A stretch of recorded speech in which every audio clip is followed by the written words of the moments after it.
तर आज मी तुम्हाला शिकवणार आहे भीतीचा सामना करून स्वातंत्र्य मिळवण्याविषयी. मी या गोष्टीने चिंतित आहे की भीती कशा प्रकारे लोकांच्या जीवनातली शांती हिरावून घेऊन त्यांना सतावते. आणि मला वाटतं भीती ही अशी गोष्ट आहे की जिचा उपयोग करून सैतान लोकांना उन्नतीपासून रोखतो. आणि माझा संदेश हा नाहीये की आपल्याला भीती वाटायलाच नको, तर मी शिकवणार आहे की भीतीवर नियंत्रण कसं मिळवायचं, म्हणजे ती तुम्हाला ताब्यात ठेवू शकणार नाही. तुम्ही भीतीवर ताबा ठेवला तर सैतान तुम्हाला सतावणार नाही. फक्त विश्वासानेच भीतीवर नियंत्रण ठेवता येतं. विश्वास असेल तर प्रभूपासून काही मिळेल, भीती असेल तर सैतानाकडून काहीतरी मिळेल. भीतीपासून मुक्त होणं म्हणजे आपल्यावर भीतीचा ताबा नसणं. आपल्यात भीतीची शारीरिक किंवा मानसिक लक्षणं दिसू शकतात, पण आपण तिच्या धमक्यांचा धिक्कार करू शकतो. आपण प्रभूची आज्ञा पाळून विश्वास ठेवायला हवा की तो आपल्या सोबत आहे, आणि भीती असतानाही आपण पाऊल टाकायला हवं. धैर्य म्हणजे भीती वाटत असतानाही प्रगती करत राहणं. ही गोष्ट आपल्याला शिकावीच लागते. जवळपास 20 वर्षांपूर्वी देवाने मला एक अद्भुत असं प्रकटीकरण समजण्याची बुद्धी दिली. मला वाटत होतं की भीतीचा अर्थ आहे मी भित्री आहे, आणि मला वाटायचं की मी भित्र नसावं. मग मला उमगलं की भीती ही नेहमीच स्वतःला जाहीर करते, आणि सैतानाजवळ आपली प्रगती रोखण्याचा हाच एक मार्ग आहे. आपल्यासाठी भीतीशिवाय जीवन व्यतीत करणं शक्यप्राय अशी गोष्ट आहे. जर आपण भीतीच्या आहारी गेलो तर ती आपल्यावर स्वार होईल. कदाचित तुमच्या जीवनात असेल एखादी अस्वाभाविक भीती किंवा एखादी अनामिक अशी भीती. तुमच्या मनात असंही भय असू शकतं ज्याविषयी तुम्ही कुणालाही कधी सांगितलेलं नसेल. तुम्ही याचा अभ्यास केला तर समजेल की ज्या भीतींचा सामना लोकांना करावा लागतो त्यांची यादी बरीच मोठी आहे. तुम्ही भीतीचा जितका विरोध कराल तितकं तुम्हाला समजेल की काय करायला हवं, भले भीती वाटो अथवा न वाटो. आणि मग तुमच्या जीवनातून हळूहळू भीती निघून जाईल, आणि तुम्ही फक्त प्रार्थना करून भीतीला दूर ठेवू शकणार नाही, तर तिचा विरोध तुम्हाला करावा लागेल. खोट्या गोष्टी खऱ्या दाखवणारा आभास म्हणजेच भीती होय. खोट्या गोष्टी खऱ्या दाखवणारा आभास म्हणजे भीती होय. त्यामुळे तुम्हाला वाटतं की असं काहीतरी असेलच जे खरं तर नसतं मुळी. आणि कित्येकदा असं होतं की तुम्हाला काहीतरी अघटित होण्याची भीती वाटते, पण ज्याची आपल्याला भीती वाटते ती गोष्ट मुळात अस्तित्वातच नसते, किंवा असली तरी ज्या भीतीच्या सावटाखाली आपण तडफडतो त्यापेक्षा ती कमी तापदायक असते. मी तुम्हाला उत्तेजन देऊ इच्छिते की भीतीपासून दूर राहा, कारण भयभीत होणं हा भीतीशी संबंधित असा एक भाग आहे. त्यामुळे आपण भयाशी जोडले जातो. आपण बऱ्याचदा म्हणतो की मला दुकानात जायची भीती वाटते, मला गाडी चालवायची भीती वाटते. कित्येकांच्या मनात असं येतं की उद्या सभा संपल्यावर मला घरी जायला भीती वाटतेय. तुम्ही सैतानाला तुमचा आनंद हिरावून घेण्याची संधी देताय जो तुम्हाला इथे मिळालाय, कारण तुम्ही आधीच आपल्या मनात घरी जायची भीती घातलेली आहे. आणि प्रभू तुम्हाला इथे यासाठी घेऊन आला नाही की तुम्ही घरी जायला घाबरावं. तो तुम्हाला यासाठी घेऊन आलाय की तुम्ही इथून बदललेल्या मनोवृत्तीने घरी जावं. प्रभूची इच्छा आहे की तुम्ही धाडसाने आणि विश्वासाने घरी जावं, त्या भयाने नव्हे जे तुमच्यात आधीपासूनच आहे. तर आज मी तुम्हाला शिकवणारे 7 प्रकारच्या भीतींविषयी. कदाचित मी इतरांच्या तुलनेत जास्त वेळ घेऊ शकते. काही गोष्टी तुमच्या परिचयाच्या असतील, तुमच्या आठवणी ताज्या करणाऱ्या. काही गोष्टी तुमच्यासाठी नवख्या असतील. या गोष्टींची आपल्याला भीती वाटू शकते याची तुम्हाला कदाचित कल्पनाही नसेल. सर्वप्रथम ज्याविषयी मी तुम्हाला सांगणार आहे, समस्यांचं भय, संकट, परीक्षा आणि वेदनांचं. आणि सुरुवातीलाच मी सांगू इच्छिते की यांना घाबरायचं कारण नाही. मी पैजेवर सांगते, हे सगळं तुम्हाला मिळणार. एकदा माझी मैत्रीण मला म्हणाली, तिचं वय 40च्या आसपास होतं आणि ती पहिल्यांदाच गरोदर होती आणि ती प्रसूतीला खूपच घाबरत होती. आणि ती म्हणाली की मला भीती वाटतेय की मला मला किती वेदना होतील. मी म्हटलं मदत करू शकते मी. ती म्हणाली तू. मी म्हटलं तू घाबरू नकोस, कारण वेदना तर होणारच. कोट्यावधी स्त्रियांनी मुलांना जन्म दिलाय आणि त्या अजूनही जिवंत आहेत. ज्या गोष्टी होणारच आहेत त्यामुळे भयभीत होण्यात खरंच काही अर्थ नसतो, कारण आपण घाबरलो तर त्यामुळे आपल्याला होणारा त्रास अनेक पटींनी वाढू शकतो. आणि म्हणूनच तुम्हाला जर आपल्या शरीरातल्या वेदना ठाऊक आहेत तर त्या कुरवाळत बसू नका.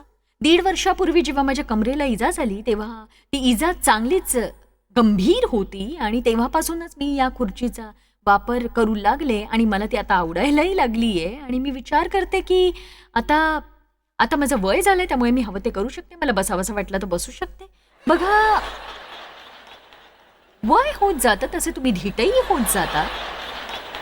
तुम्ही एखाद्याला प्रभावित करण्याचा प्रयत्न करत नाही आणि तुम्ही तेच करता जे तुम्ही मुळात असता आणि जे हवं तेच तुम्ही करता. मला सांगण्यात आलं की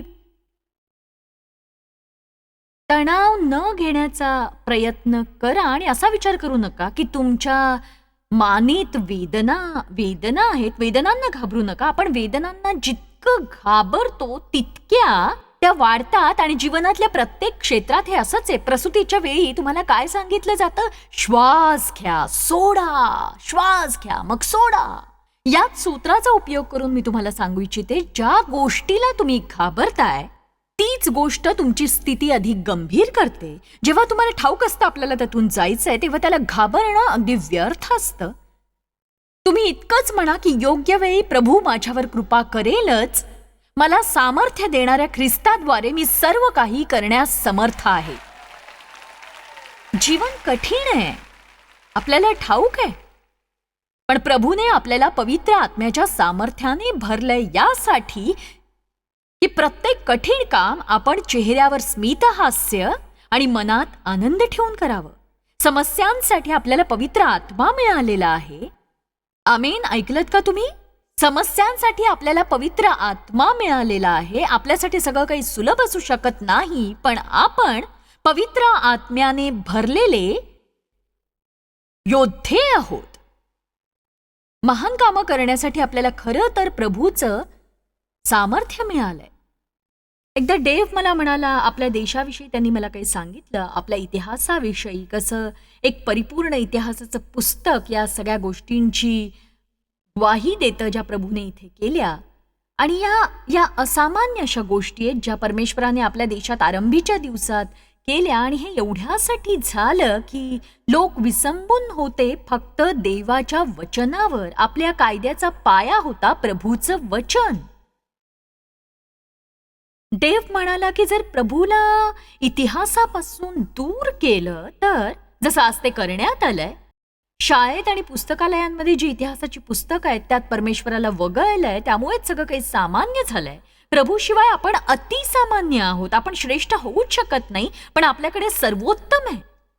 त्यामुळे आपण सर्वोत्तम जीवन जगून सर्वोत्तम कार्य करू शकतो. म्हणून मी तुम्हाला सांगू इच्छिते की तुम्ही भीती बाळगू नका. भीती वाटू शकते, पण तुम्ही ती भीती पकडून ठेवू नका, कारण भीती वाटण्यात आणि भयभीत होण्यात मोठा फरक आहे. तुम्ही लटपटणाऱ्या पायांनी, कोरड्या पडलेल्या जिभेने, वेगाने धडधडणाऱ्या हृदयाने पुढे होऊन असं म्हणू शकता, प्रभू माझ्याबरोबर आहे, तो मला सोडणार नाही, टाकणार नाही. मी जे करायला हवं ते सगळं काही मी करेन, मी भिणार नाही. मनुष्य माझे काय करणार? आपल्या जीवनात यासाठी कोण तयार आहे सांगा?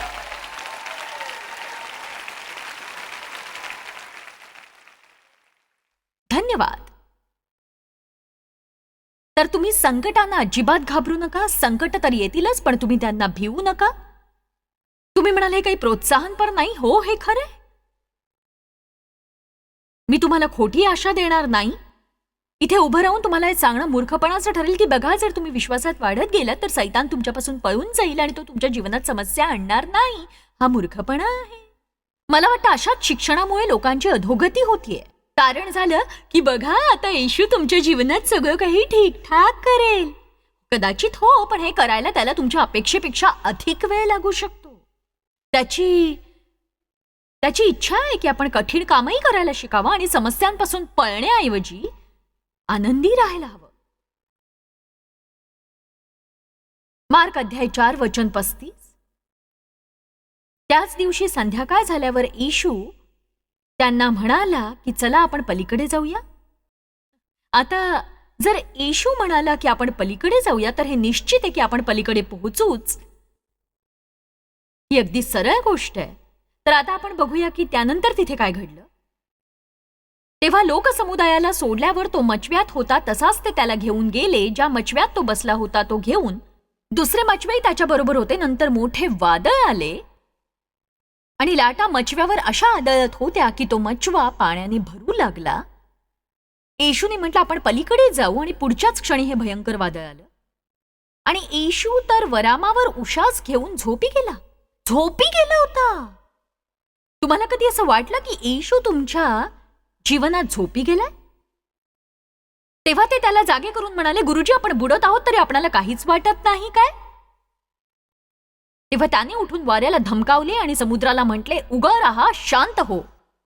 मग वारा पडला, जणू काही सोसाट्याने वाहून तो थकला होता आणि त्वरित अगदी निवांत झाले आणि परिपूर्ण शांती पसरली. मी तुम्हा लोकांना या वचनातून लहानशी मेजवानी देऊ इच्छिते. जर येशू स्वतः अशांत असते तर ते या वादळाला शांत करू शकले नसते. तुम्ही अशांत असताना शांती आणू शकत नाही. कित्येकदा असं होतं की आपण अशांत परिस्थितीने वेढले गेल्यामुळे स्वतः अशांत होतो आणि आपली अशांती त्या अशांत परिस्थितीला आणखीन बिघडवून टाकते. खरं तर आपण आपल्या समस्या स्वतःच वाढवत जातो. पण जेव्हा आपण शांत असतो तेव्हा सैतानही चक्रावून जातो आणि तो संभ्रमात पडून पूर्णपणे तणावग्रस्त होतो. जेव्हा तो तुमच्यावर चाल करून येतो आणि तरीही तुम्ही शांत राहून प्रीतीचं जीवन जगून प्रभूची स्तुती करत असता.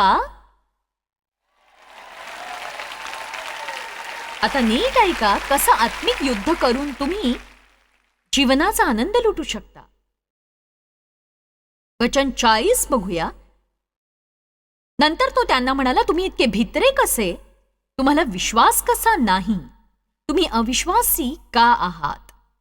त्यांच्या भित्रेपणाबद्दल प्रभू येशूने त्यांना दटावलं. तर जेव्हा आपण वादळात असतो तेव्हा आपण असं राहायला हवं की जणू वादळ नाहीये आणि वादळात आपण असं असावं की जणू काही वादळ घोंगावलंच नाही. महाविजयी जीवन जगण्याचा अर्थ काय? याचा अर्थ आहे समस्यांनी वेढलं जाण्याआधीच आपण विजय मिळवलाय असं मानणं. म्हणून जेव्हा तुम्हाला समस्यांची चाहूल लागते तेव्हा तुम्ही निराश होऊ नका. तर असं म्हणा, मी आधीच विजय मिळवला आहे. मला यातून जावं लागलं तरी प्रभू माझ्या सोबत आहे म्हणून मी भिणार नाही. तर मी यातून पार जाईन. मी तेच करीन ज्याची मला गरज आहे. मी माझा आनंद आणि माझा हर्ष कुठल्याही गोष्टीला हिरावू घेऊ देणार नाही. मी तेच करीन जे मी करायला हवं प्रभू येशूच्या नावाने. आमेन. बघा, आम्हालाही तेच करावं लागतं जे तुम्हाला करावं लागतं.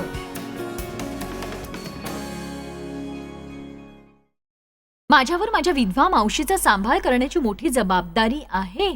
तिला स्वतःचं मूल नाहीये. आईची ही जबाबदारी आहे जी 87 वर्षाची आहे, मावशी 84ची.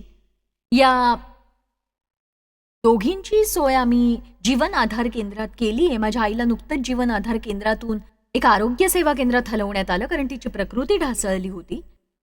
तिला दवाखान्यात घेऊन जावं लागणार आहे. तिचं हृदय अकार्यक्षम झाल्यामुळे दुसऱ्यांदा तिला गाढ निद्रा आणून तिचं हृदय थांबवून पुन्हा सुरू करण्यात आलं. माझ्या मुली सुद्धा मला मदत करतात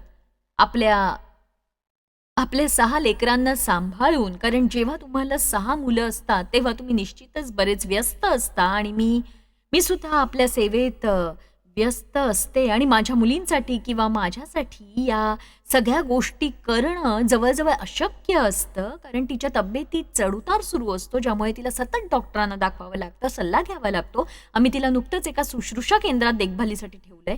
ते नेहमी फोन करून सांगतात की आम्ही त्यांना दवाखान्यात घेऊन जातोय. मी सेवेनिमित्त बाहेर असते तेव्हा कुणाला तरी जावं लागतं. एकदा मी माझ्या मुलीला फोन केला आणि म्हटलं, आत्ताच मला नर्सिंग होमहून कॉल आलाय की त्या आजीला हॉस्पिटलमध्ये घेऊन चालले, ती त्रासात आहे. तेव्हा माझ्या मुलीने म्हटलं, मी तिची काळजी मी घेईन तिची काळजी. मी म्हटलं की मला खूप वाईट वाटतं की तुला जावं लागेल. ती म्हणाली, हरकत नाही आई, हा जीवनाचा एक भाग आहे.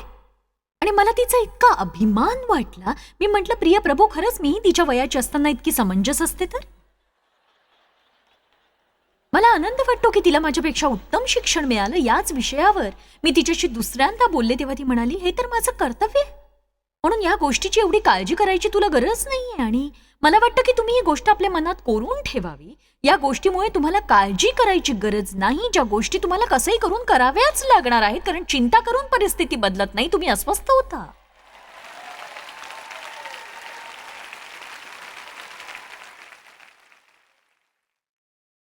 तर तुम्ही लहानशी गोष्ट आपल्या मनावर बिंबवास, ती मी आपल्या वहीत जागोजागी लिहून ठेवली आहे. आणि ती आहे, भिवू नकोस, सामना कर. भिवू नकोस, सामना कर. 1 कोरिंथ अध्याय 16 वचन 9. पौल म्हणतो, मोठे व कार्य साधण्याजोगे द्वार माझ्यासाठी उघडले आहे आणि विरोध करणारे पुष्कळच आहेत. प्रत्येक संधीबरोबर विरोधही येत असतो. नवीन संधीचा अर्थ आहे नवीन सैतान. तुम्ही पदोन्नतीसाठी प्रार्थना करा, पण इतकं लक्षात ठेवा, तुम्ही सुपरवायझर किंवा बॉस होण्याचा अर्थ आहे आता तुम्हाला नापसंत करणाऱ्यांची संख्या वाढणार. मी तुम्हाला नकारात्मक करत नाहीये, पण हे सत्य आहे. तुम्ही विचार कराल की सगळ्यांना मी आवडतीये, पण नाही आवडणार तुम्ही. तुम्हाला सगळे आवडतात म्हणून सगळ्यांना तुम्ही आवडत नाही. या विषयावर मी लोकांना जितकं शिकवते तितकं ते कमी आहे. तुम्हाला आपल्या जीवनात हा निश्चय करावा लागेल की तुम्ही आपली दृष्टी सकारात्मक आणि श्रेष्ठ गोष्टींवरच लावाल. आणि जे लोक तक्रार करण्यापलीकडचं आणखी काही करत नाहीत, फक्त तक्रारीच करतात, त्यांच्यामुळे तर कधीही चिंताक्रांत होऊ नका. अन्यथा तुम्ही आपल्या ध्येयापासून मागे हटाल आणि तुम्हाला जे करायला हवं ते तुम्ही करू शकणार नाही. तुम्ही प्रभूला ओळखा, प्रभूमध्ये कोण आहात ते ओळखा. प्रभूला तुम्ही आवडता, तुमच्यासाठी त्याची योजना आहे जाणा. तुमच्या जीवनात समस्या येण्यापूर्वीच तुमच्या सुटकेसाठी प्रभूची योजना तयार असते.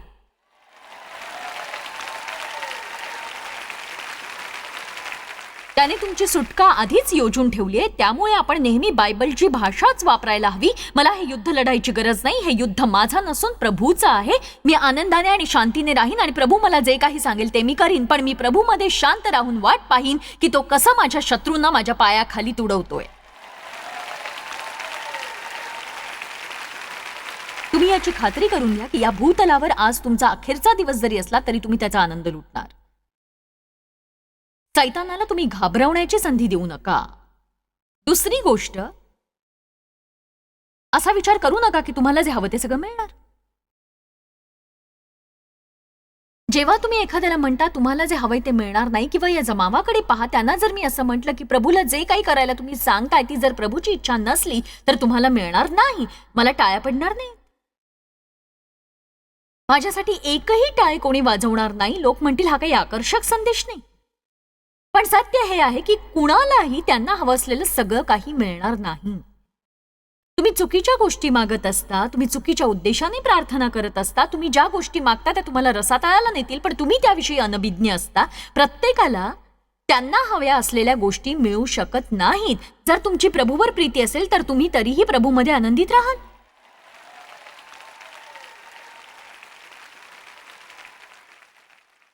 बघा, जी गोष्ट आपल्याला प्रकर्षाने हवी असते तिला आपण जास्त घाबरतो, कारण ती न मिळण्याची एक भीती असते. म्हणजे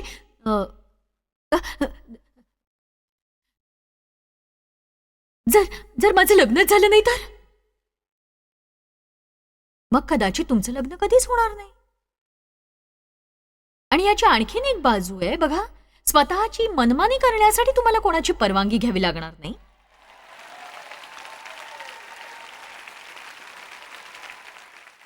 विवाहित असणं मला आवडतं, विवाह करायला माझी हरकत नाही, पण तुम्ही विवाहाशिवायही आनंदी राहू शकता.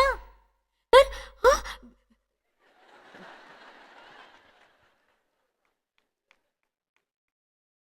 असं झालं तर काय, तसं झालं तर काय, मला नाही वाटत हे मी सहन करू शकेन. आता मी हे एक दिवसही सहन करू शकत नाही. असाधारण. चला, आपण आपल्या जीवनाला अलौकिक बनवून विश्वास बाळगू की आपण सगळं काही करू शकतो. आनंदी राहण्यासाठी तुम्हाला केवळ लग्नच करण्याची गरज नाही, मुलांना जन्म देण्याची गरज नाही, नोकरीत पदोन्नतीची गरज नाही, किंवा तुमच्या बॉसला खुश करण्याचीही गरज नाही. आनंद तुमच्यात निवास करतो, हे तुम्ही लक्षात घ्या. तुम्ही ऐकलत का? आनंद तुमच्यात निवास करतो.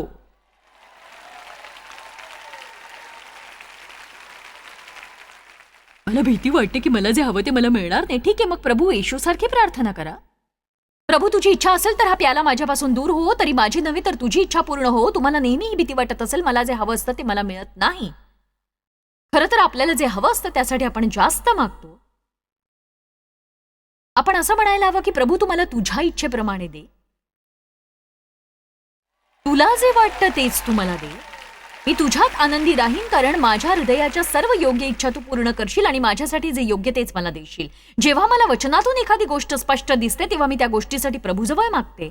पण जर मला ते स्पष्टपणे दिसत नसेल, मी म्हणते प्रभू, मला तुझ्याकडून अमुक हवंय, मला असं वाटतं मला हे हवंय, पण जर हे चुकीचं असेल तर मला देऊ नकोस. कारण माझ्या जीवनात अशा गोष्टी होत्या ज्या योग्य नव्हत्या आणि त्या तुझ्या दृष्टीनेही उपयोगाच्या नव्हत्या. तर सांगा, किती जणांनी आपले दैहिक अभिलाषांना अनुसरून प्रभूजवळ असं काही मागितलं जे तुमच्यासाठी कधीच योग्य नव्हतं, ज्याबद्दल तुम्हाला नंतर खूपच वाईट वाटलं? खूपच वाईट. तुमच्यासाठी जे योग्य आहे ते प्रभू तुम्हाला देईल आणि प्रभू ती गोष्ट तुम्हाला योग्य मार्गाने आणि योग्य वेळीच देईल, ही खात्री असल्यामुळे आपण भय बाळगायचं कारण नाही की जे हवंय ते आपल्याला मिळणार नाही. तर भय बाळगणं सोडून द्या आणि त्याचा सामना करा. तुमच्या सगळ्या इच्छा पूर्ण होणार नाही. तिथे बसलेल्या प्रत्येक व्यक्तीला हवी असलेली प्रत्येक गोष्ट कधीच मिळू शकणार नाही. पायलट कुणीच टाळी वाजवली नाही. मी आधीच याची सूचना दिली होती तरी सुद्धा कुणीच टाळी वाजवली नाही. असं वाटलं जणू स्मशान शांतता पसरली. खरोखर हे गमतीशीर नाहीये का? फारच गमतीशीर आहे. या शरीराला हवं असतं, हवं असतं, हवं असतं. प्रभू नेहमीच आपल्याला जे हवं असतं ते देत नाही, तर तो नेहमी तेच देतो जे आपल्यासाठी शेवटी लाभदायक असतं.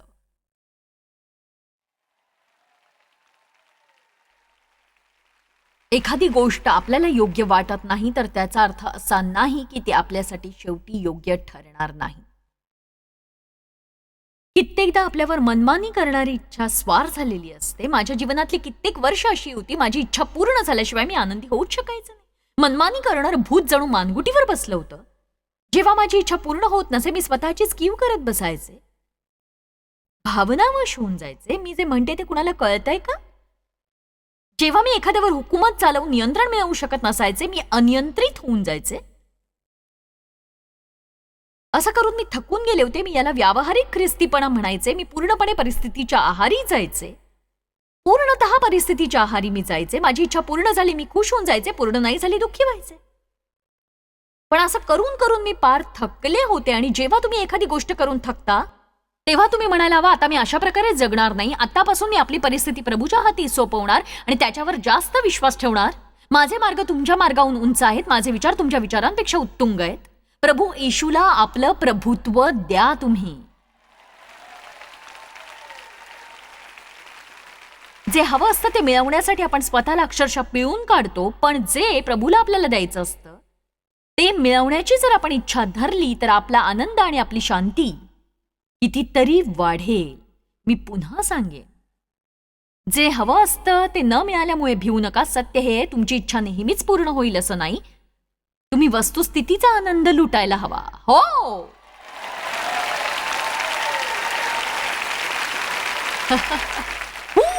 आत्ता कळलं तुम्हाला? ठीक आहे, तर आता मला रोज टीव्हीवरून बघणाऱ्या प्रेक्षकांसाठी मला काही बोलायचंय. तुम्हाला नेहमीच ते मिळणार नाहीच आहे तुम्हाला हवं असतं.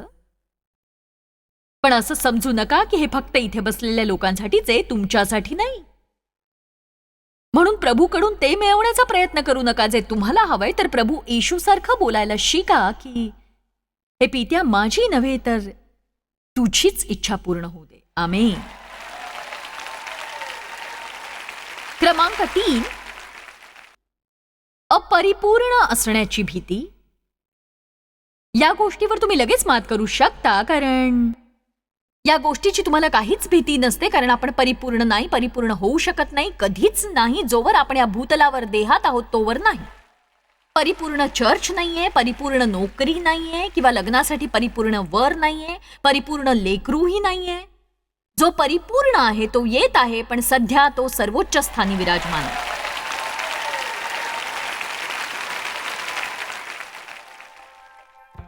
म्हणून तुम्ही अपरिपूर्ण स्थितीत निश्चिंतपणे राहायला शिका.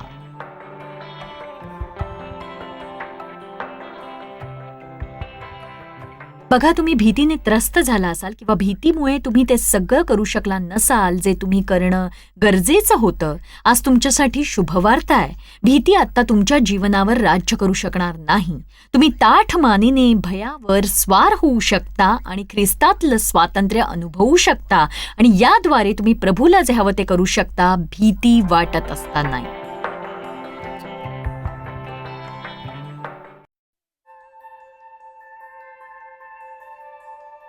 आम्ही तुमची प्रशंसा करतो. जगभरामध्ये हे सेवा कार्य शक्य करण्यासाठी आम्ही आमचे मित्र आणि भागीदार यांचे आभारी आहोत. एकत्रपणे आम्ही भुकेलेला अन्न पुरवितो, गरिबांना वस्त्र पुरवितो आणि राष्ट्रांना सुवार्ता सादर करतो. कृपया आमच्याशी संपर्क साधा किंवा भेट द्या. tmmindia.org वर आजच तुमच्या प्रार्थना विनंत्या सादर करा. आमच्या इतर साधनांची माहिती मिळवा. जॉयच्या सभेचे वेळापत्रक पहा आणि आमच्या बरोबर सहभागी व्हा. आम्ही येशूची प्रीती जगभरात वाटतो. दाखवण्यात आलेला कार्यक्रम जॉयस्माइल मिनिस्ट्रीचे मित्र व भागीदार यांच्याद्वारे केला आहे.